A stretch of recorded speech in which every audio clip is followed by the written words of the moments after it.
I do expect it to broaden. AI will continue to be a very strong theme through the year. If you look back historically, when the internet came out, it was not necessarily the builders of the internet that were the eventual long-term winners, but it was the users of it. So it's going to be the users of artificial intelligence in a variety of different business spaces that are going to be the long-term winners.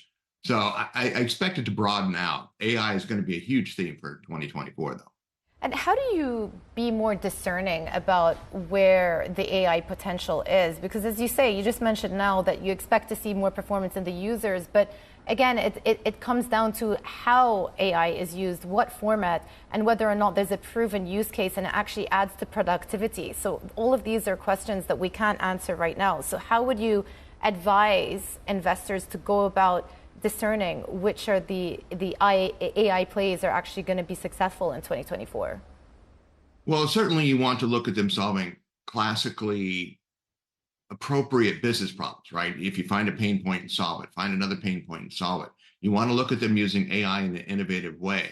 As an example, I've got one company that I'm looking at very closely called AI, ticker symbol LIDR, and they're using AI for autonomous vehicles as an example. So we do think autonomous vehicles will eventually get here, but it's going to take a little while, and AI is going to be a key part of that. It's just one example. So you want to look at it solving a real world problem and using it hopefully in an innovative way. You want a new kind of business model to go along with it.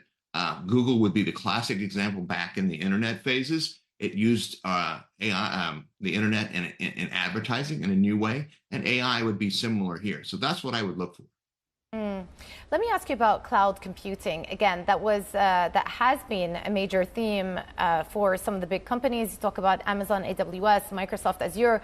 And throughout the course of 2023, whenever we looked at the cloud numbers, obviously it's still posting positive growth. But one thing that the community have flagged is that the level of growth has started to slow down somewhat.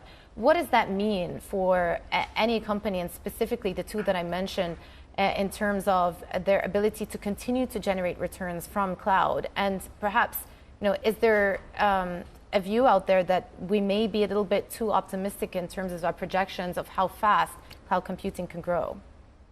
No, that's a very good point. I do think you're naturally seeing things slow down a little bit in terms of growth. You could only grow so fast for so long. There's still a lot of companies that are not necessarily in the cloud globally. There's a whole lot of third world areas we really want to go into, but that's going to be more difficult to get them into the cloud than they have in the past in the tech centers of Europe and the US. So I would suspect that growth there could slow, and it could hurt their numbers